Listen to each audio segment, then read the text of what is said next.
एक उत्तम नगर था, वहाँ एक आत्मदेव नाम का ब्राह्मण रहते थे।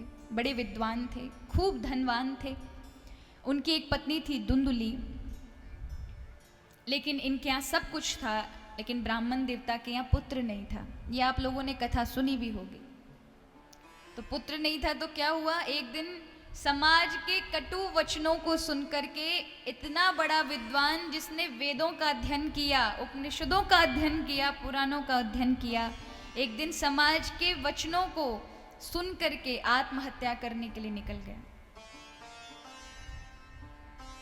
मैं प्राय अपनी व्यासपीठ से कहा भी करती हूँ, आत्महत्या करना जघन्य अपराध है, चाहे वो बहन बेटी करें, चाहे भाई लोग करें। कभी कभी देखने में मिलता है कि नौजवान माताएं, बहनें, भाई लोग किसी चीज को लेकर के और आत्महत्या कर लेते हैं। हम ये सोचते हैं कि अभी जो चीजें हमारे सामने चल रही हैं इनसे छुटकारा पा लेंगे, लेकिन याद रखिए आप 1000 गुना परेशानी की ओर अपने आप को धकेल रहे हैं।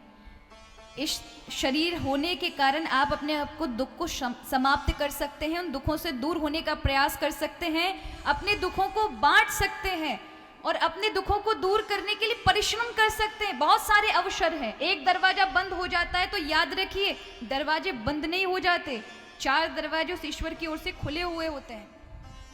यह है कि थोड़ा समय की अवधि लग सकती है, लेकिन ऐसा नहीं है कि आपके लिए दरवाजे बंद ही हो गए हैं। कहीं ना कहीं आपने अपने आप को निराश कर लिया है। और आत्महत्या करना तो बहुत बड़ा जघन्य अपराध है। ये तब होता है जब आपने अपने जीवन में बहुत अत्यधिक पाप किए हैं और पाप अत्यधिक ज्यादा प्रबल होकर आपको घेर लेते हैं, तब आपके मन में ऐसी योजनाएं बन रही होती हैं। कभी भी जीवन में भारी संकट आए, लेकिन कभी आत्महत्या का विचार भी मत करिएगा।